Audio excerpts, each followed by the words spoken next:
here again. What is this, number 2? I think it's number 2. Ready to rock and roll?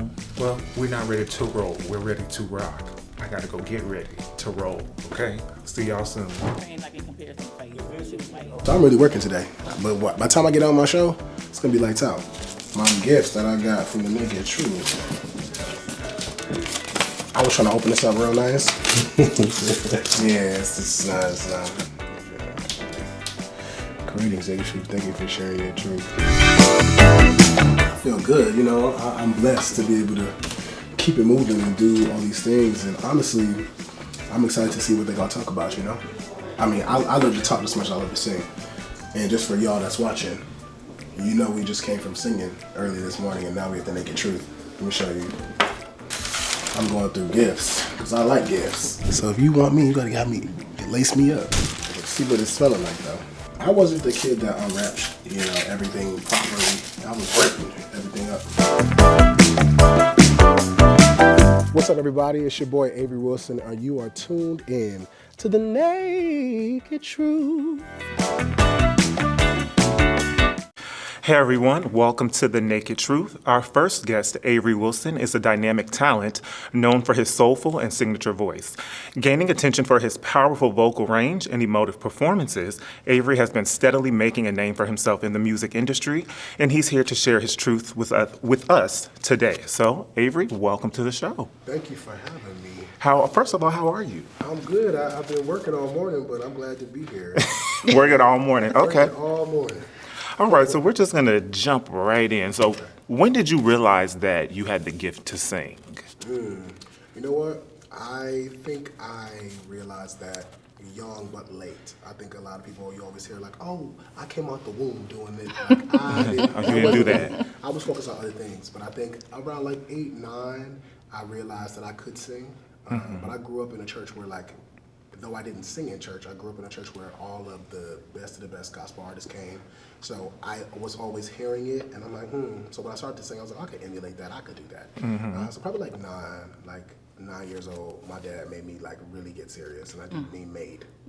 Now, speaking of your father, we do know that he used to host local showcases at one of the McDonald's that he used to oversee. Every Wednesday. I think that's what made me become confident. I was very shy about singing. I always had a lot of personality, but I was always very shy about singing because I just didn't really want to do it or knew if that was the thing that I was interested in, because I was doing other stuff. Right. Okay. But he would have me come there every week on Wednesday, I believe, and it was like an open mic night, and it started out with just me, but it became other people coming in as, but they would come get their food, come sit down, and he set up a sound system in McDonald's in his restaurant, and he was like, all right, you're gonna sing covers. And that kind of broke me out of the shyness a little bit, because I had to learn to perform and learn to connect with people and learn what my voice could do and how I can make a song mine, because everybody done heard, whoever, Chris, Trey, this and the third, sing these songs, but how are you gonna make it, attention grabbing enough to get people's attention? So that was kind of my first real study ground to figure myself out. Now, I heard you say to learn what your voice can do. Now, we've heard you sing. What can your voice not do? I don't know, because I feel like it's a perspective. I don't think about it like that. People always ask what's your range, or I don't know. Yeah. And I feel like the more I don't know, it allows me to be able to explore it. If I always, and don't get me wrong, I don't knock anybody that does, but if you always know, or you always have the answer, 9 times out of 10, you're probably taking away the creative aspect of exploration. Yes. I want to always be do I have it today? I don't have that. Or, I know I could.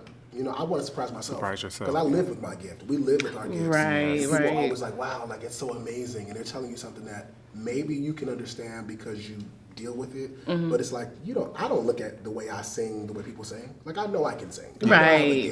Yes. But I'm not walking around the house ooh, can you just sing this one song? Ooh, let me hear that part of your voice. I don't. Well, listen, I know you stated that you would sing covers when you were growing up at the showcase and whatnot. So who were some of your musical influences? Whitney Houston, Stevie Wonder, Michael Jackson, as far as honestly, vocal performance and just performance. Aretha Franklin. To be honest, so many, but just people that can sing. Emphasis on can. Okay, just to be clear. If you can't, I actually love that too. But if you can't, then that's for you, and I can learn and see. I can learn something new from you. Confidence. I can learn other things. But I like those people that can sing because it's a certain type of confidence or a certain type of swag or just feeling that they give you. And people love to say like, I don't like nobody who's too knowing or too confident or too this, too that. But it's like, I also don't want to get in a car with somebody that don't know how to drive, doesn't believe that they can. That's true. Because then we're going to have a problem. That's true. You're scared of traffic. You're scared of turning. You're scared of parking. You're scared of... No, I want somebody that knows exactly what they do and like control, your levels of arrogance and things of like knowing or whatever. But like, I want you to know and I want you to feel that because that comes across. When you are performing or just when you are in the studio, how do you like, when is the moment that you feel like, oh yeah, I did that shit. Oh yeah, I mean, not bad. Like, it don't really happen in the booth. I really just try to like let everything out that I possibly can and like be as free as possible. But when I come out of the booth and listen, it's very much analyzing thing. It's like, oh no, that don't feel right. That part don't feel right. I like that. Or let me do that again. Or do you have another take of this? Like, I'm very critical about that. And not overly, but I'm critical about it because I know people will listen to it, and the emotion of a song is what stays with you. It's not just the sound. That's it's true. not just the song. It's how it makes you feel. So I want to make sure that that's correct. Okay, I got you. And then you have a very unique blend, in my opinion, of R&B and soul and pop, and you fuse those together really well. So how would you describe your musical style, and how do you feel that it has evolved over time? Ooh, that's a great question.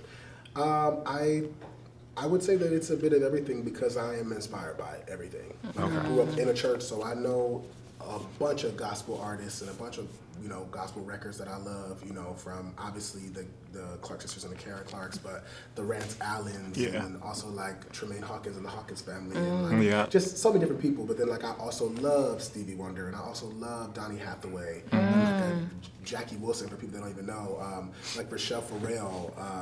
Like I just, it's broad. And then I've toured and worked with so many pop artists. So it's like, I love a Christina Aguilera record from, Stripped, or I love In Sync, or like, I love some Ricky Martin and some Ricky Iglesias songs. Like, it's very broad. So I feel like that has always inspired me. But now I think I've evolved because I'm living much more. I'm grown now. Like when I was a little kid, when people got to notice me or hear me, I was probably like 16 when I did The Voice, or 17, 18 when I first got signed, and like these viral videos that was going from Vine at the time. I think I was like 20. Way back. I was like 19, 20. I'm still 20, but so I'm like, I've just grown. I think that changes everything. Because life it definitely imitates the art imitates the life. And it's like you have one with the other. You can't have one without the other. When you're making your music, speaking, because art does imitate life, do you sometimes struggle with your vulnerability? And if you do, how do you find a balance with it? You know what? I don't think that's a thing I've ever struggled with, being vulnerable on record. Sometimes maybe in my life when I was younger, talking to people face to face, I was like, oh, I don't want to tell you about this, or I don't want to give you too much, because people will run with that. But music, I don't know. It's always given me a safe space to be in.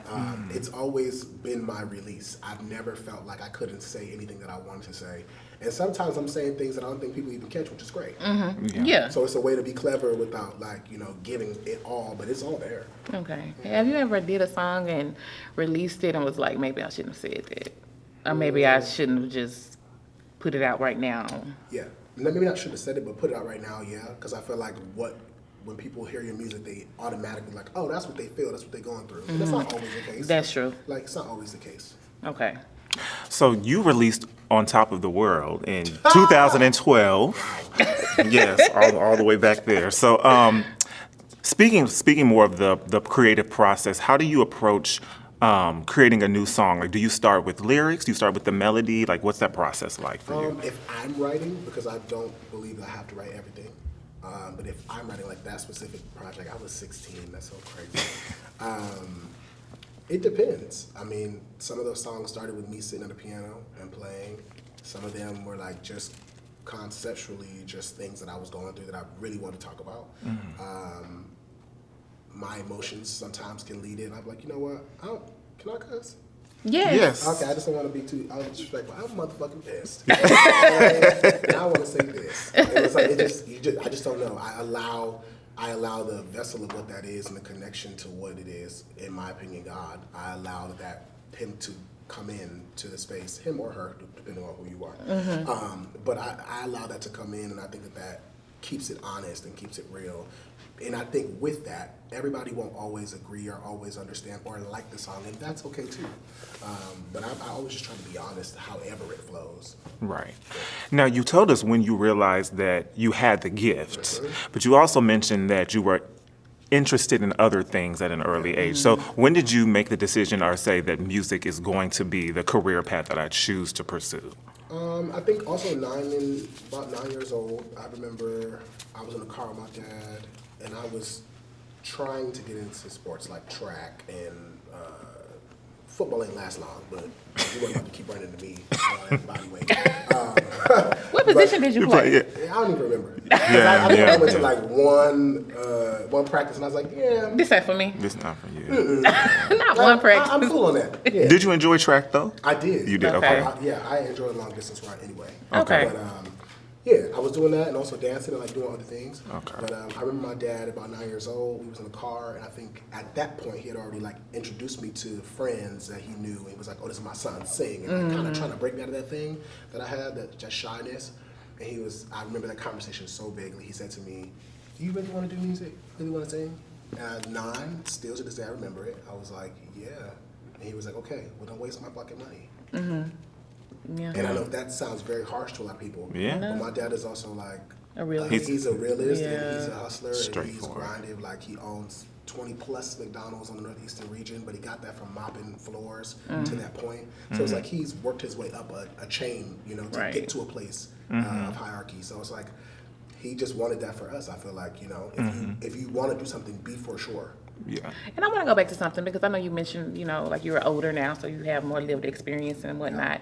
Do you feel like today's R&B or just the state of music in general, how do you feel about it? Do you feel like it's a little or is it more like, is it harder to find those artists who really can sing?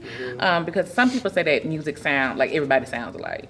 I think that everyone has their own individual sound, sure, but I think that there is a formula that labels or just bigger executives or higher up executives with these labels, they have their formula that they think works. So naturally, so you can do a whole project and then like, well, I'm looking for a single. And then you look at the market and you say, oh, well, these songs are working and they're out. And it's like, well, we need something like this or something close like this. Or if they don't say that directly, they'll put you in a room with the producers that did that record. Right. So it's like they'll try to, shape it. But I think that there are some great singers out now. Is it like it used to be? No. But it's also in what we accept too. Like I can't just put that on the artist. It's also the consumer. We'll be like, oh, we want the real singers. We tired of this, we tired of that. But you'll buy everything that's not real. You'll buy everything that doesn't really work. You know what I mean? That's true. So it's a relationship that I think people are paying attention to all the time. Just like you go to a show, it's like it's the artist's job to do the show and put it on for you and make your experience be what it is. But you also need to be invested as an audience member. You also need to like give them your attention and be with them in every drop, in every moment of the show. That's it's true. like everybody has a job, but people love to point the finger instead of like knowing what their point is. Right. Yeah. How do you stand out? Because your music, when I listen to it, it's refreshing, it's new. It's innovative. It's innovative. So like with all of that going on, being aware of everything that's going on, how are you able to have such creative control that you don't fit into this box? I just don't wake up in the morning wanting to be anything else. I think some people love to hide behind a facade or hide behind something that they've created because and this is not generalization to the point where like this is everybody. Right. But some people find comfort in doing the thing that's not them. I've never done that, and I fought so long, and I think I might have even taken the scenic long route in my career just because of something like that. If I would have and I remember being signed to certain people in certain situations, and like they wanted me to be something else. Like, oh, nah, you got to do this, you got to walk like that, talk to this person, don't be with this person, sing this type of song. And it's like they wanted me to be these things, and I tried, and I'm like, that shit don't work for me. For you. And it may work for other people, Right. or not. And But it's not like, genuinely you. Yeah, not genuinely. Yeah. And I'm like, people can smell that. Yeah. Oh, yeah, for absolutely. sure. It's like, Yeah. the song cute, but Was there a defining moment you were like, oh hell nah, I ain't doing this shit? Like yeah. being signed to, I think, the wrong deal Okay. at the wrong time for me. Okay. I was like, oh, I learned a lot. I walked away with a lot of like wrist pops. I call them like, that ain't it. That ain't it. I walked away with a lot of lessons, but I think naturally so, hindsight is 2020. I look back and I'm like, oh yeah, I can't do that no more. Because if I stay in this place or if I stay in this relationship, it's not going to serve me. And it's not serving me now. So trying to make it work or trying to stay longer than I need to is already a problem. Okay. Yeah. I want to go back to The Voice. I did hear you mention that. Season Yes. season three. Season three. Guinea pigs. Yes. So what was it like being on that show for you? Like, what was the experience like? My first experience ever on TV. My first real experience as, I think, an artist for me. I didn't experience, I was 16 at the time, so I didn't experience cameras and lights and blocking and rehearsals to that magnitude or having to always turn it on. Like just before that, I didn't know what I wanted to do. Right. And I stood in line, I was like 4,000 something in line when I auditioned the first time. I had like 4 auditions and then I got on TV. But I was like, wow, like this is a whole nother world and maybe I do like this. I like the way it feels. Not the way that people respond to me per se, but just the camaraderie and the antic of it all. It's like, oh, you have, like the artist supposed to stand here, hold this mic. Does it work? Check it. Okay, cool. Come over here and do this. We need you in this interview. It's just like the constant movement. I was like, oh, okay, like I can get into this because it has levels of, I don't know, just personality-driven things. And I'm like, oh, I like that. I've always been that guy. I've always been very outspoken and very like talkative and like just always trying to have conversation and like no matter who it was, strangers included for sure. So I'm like, I got a chance to be in front of people and like do something that was me and show it and like be in a new world. It was like a whole nother experience that took over me. I was like, oh, I like this. You obviously seem very comfortable, like when you speak and everything. Yeah. You do have this vibrant personality. If you were not a singer, what else would you do? I wish I knew, but if I wasn't singing, I feel like it would be something in a creative space. Okay, yeah, Like I could at some totally point, see I that. would love to have a talk show. Okay. You know, I don't know if it's daytime or nighttime because I have to turn it on and turn it off depending on what. Yeah. But like something like that would be cool. I used to really be into animals, so I started seeing them kill people, and then I was like, you know what? What animals? I was into like I want to be a whale trainer and all that shit when I was young. Oh, And then I started okay. seeing them take them down to the bottom of the tank, and I was like, I don't do that no more. No. Oh, yeah. Okay. But Whale yeah, I trainer. don't know. I feel like just the personality and the person that I am, the spirit that I am, I should say. I really could go do anything as long as I'm interested. Okay. But it would have to be something that lets me like Express use- yourself, yeah, use your express- personality yeah, and express stuff. myself. Okay. Speaking of the creative space, we know that you were just on The Wiz. Yeah. We were discussing that. So how was that experience for you being on Broadway? And that was with Congratulations on the yes, Grammy. yes. Congratulations. I appreciate that. And that was with Candy and Todd, right? Yes, Candy they were one Birth. of the Okay. producers. Yes. It was a different experience, you know, doing music my entire life, and literally my entire life at this point. I just honestly never saw myself outside of that. I never saw myself doing anything outside of that because I think I was too focused on trying to get a specific goal or reach a specific thing in music. And I'm like, at one point, just being transparent, I'm like, this ain't working how I want it to work. So I'm gonna have to, and that's when you ask like, what else would I be if I wasn't this? I'm like, well, what else can I do that people don't know? Oh, I can act. I've never had the acting gig at the point, but I'm like, I can act. I was like, for sure. I was like, I could definitely dance. I could do all the things that they asked of me. So I went and auditioned for it, and then 4 auditions later, after that process, I'm like, there's like, got the part. So I went on tour for about a year. I believe it was like 12 or 13 cities. Atlanta was one of them too. We came to the Fox Theater. Okay, yeah. And it was just a whirlwind of experience because I've never did 8 shows a week Yeah. with 1 day off. Yeah, how Wow, was yeah. that? How was that? Like, That seems exhausting. Yeah. Exhausting is not even a word. And I'm like, Okay. me in the show, I'm flipping, jumping, toe touching. I was Yes. just about to ask. You doing a lot. Yeah, I'm bringing my character to life. Yes. I'm like, doing that as many 8 times a week was like, what did I get myself into? And I remember hearing in the rehearsal, people like, It's 8 times a week. It's 8 times a week. It's 8 times a week. Like trying to warn me. And I'm like, well, no, I can do all the things that I set out to do. I was like, I just gotta, I didn't know what the toll it would take. Like in the morning waking up, like literally having to go to PT because I'm like, ooh, my legs and everything hurting when I touch the floor. Like just so many things. How long did y'all practice? I'm sorry. I think we had like a couple months before we went on the tour. Yeah, okay. And then when we got to Broadway, in between the tour, it was like 2 weeks, like a week and a half, something to like clean up things and change. But it really bettered me, in my opinion, and made me realize when I got away from it, when I wasn't being a character, I was like, oh, like it made me learn how to connect with people on a stage completely differently. Because that wasn't about singing, because musicals are singing, but it was more about the storytelling and about the acting and like, you know, how you could say certain things certain ways to people. And I'm like, oh, people receive this differently if I just say it like this, or if I gesture this way, because theater is more of like performing to the back of the theater, which is everything big. And then I'm like, what I'm doing is like, I have to do the same thing in my musical life when I perform. So I'm like, oh, like I got different tactics now. And then also just doing that 8 times a week, I built up a muscle that I'm like, I don't think many people have, and they should respect people on Broadway that have that as a life, like they do that for a living. You gotta respect those people, like as a career, because that is so much work. Do you think sometimes like the people may not respect Broadway performers, or may not consider it like a real thing? I think it's half and half. Okay. Like I've been in rooms where, like the Met, we went to the Met, and that was a crazy experience. That we definitely had a great time and ate the carpet up. That was fun.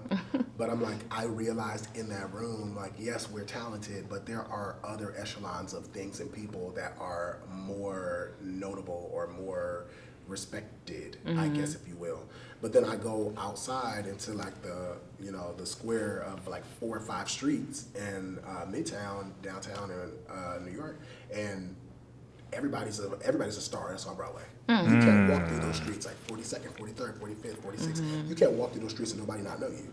So it's like, it was just 50-50. Okay. But I think that it's something to respect, because it takes a real committed artist and a real like want and gift to be able to get up and produce something 8 times every week.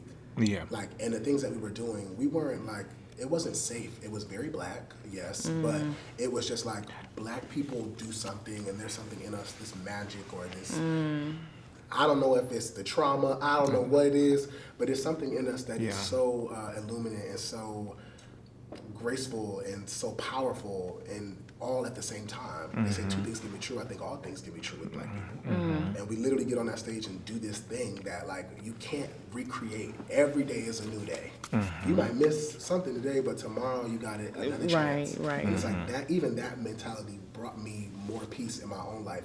I'm like, Broadway showed me I can, you know, fuck up today and on a line or a song or miss a step or miss a blocking, and tomorrow I have another chance. Okay. Because there's always another opportunity around the corner. That's true. Yeah. And I'm like, that right there made me feel so much more just comfortable in my own skin, in my own life. I'm like, yeah, I don't get it right all the time. Yeah. I probably won't say everything right, or you won't like certain things I say, or maybe how I deliver it, and I can apologize and be better at it. But I know tomorrow I can try it again.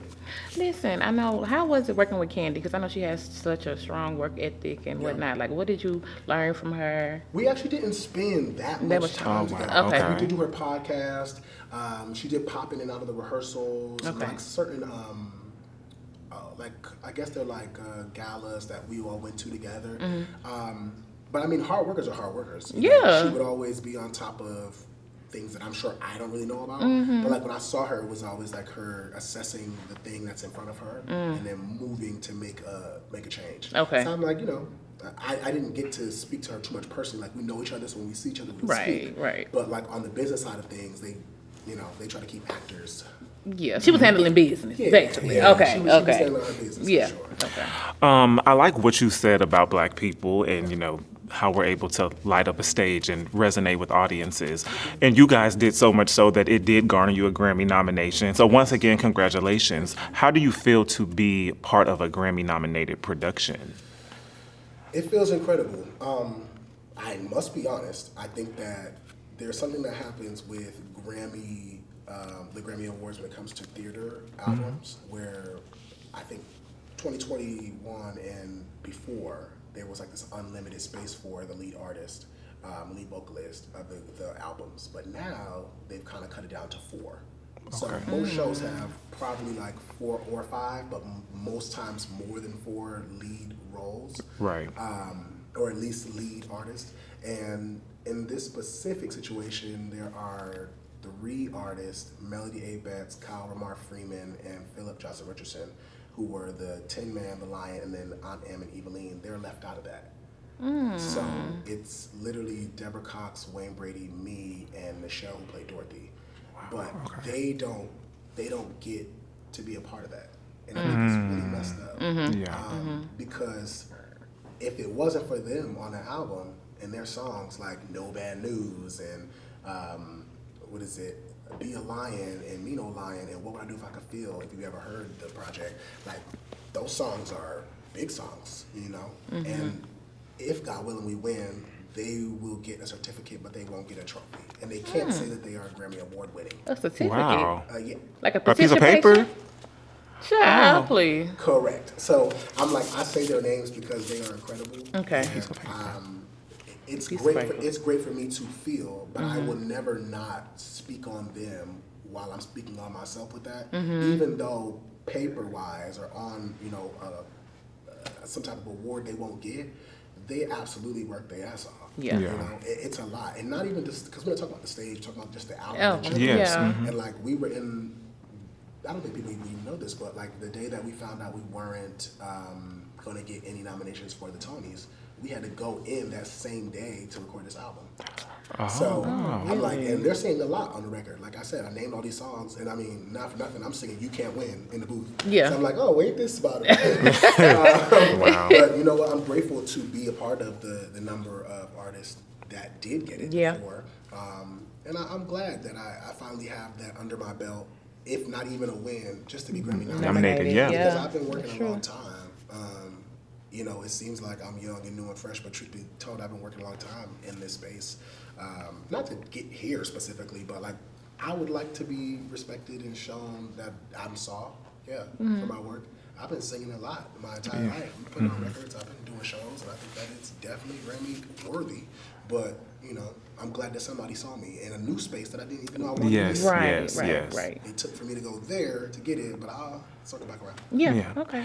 Now, you've achieved a lot to be so young. What do we say? 21? 21 to be 21. To be 21, you have achieved a lot. So what would you say is your most memorable moment on stage? Most memorable. You know what? I don't feel like I have that thing yet. Wow, okay. I've had some great moments. I mean, I think one of the most memorable ones that people would know is like, I think who did we honor? We honored Freddie Jackson. It was me, Tevin Campbell, and Tony Terry. That was great. In my mind, I'm like singing at the Hollywood Bowl was another one where I honored Quincy Jones for his birthday, which is crazy. Rest in peace. Yes. I've had a lot of moments. But yeah, I know that there are greater to come. Right. For sure. Yeah. Speaking of honoring other singers and whatnot, who like, do you have anybody in mind that you would love to honor? Ooh. Say 2 people. Yeah, say 2 people. Yeah, one for her, one for me. Yeah. Okay. I'm trying to think of who hasn't been honored yet. 1, 2. How about times of 10? You know what? I feel like I'm gonna go with the obvious answer first. I feel like I don't know who gonna honor Beyonce, but they need a guy in there because the way they did Usher's tribute, I gave all them girls and those women, and that's beautiful. Okay. But the things that he's done, I Yeah. think that he deserves some testosterone Okay. to be in there because that's what he's done his entire life. So I wouldn't mind being up in a Beyonce tribute, and I also wouldn't mind being in a. Let's see here. Well, they've already done Stevie Wonder. Yeah. But I would have loved to do that. Okay. Yeah. That would've Okay. been- Speaking of, if you could like pick a song, now I'm pressing you. Pick one Usher song then, since you brought him up. That I would like to have done. Yeah. Any of them.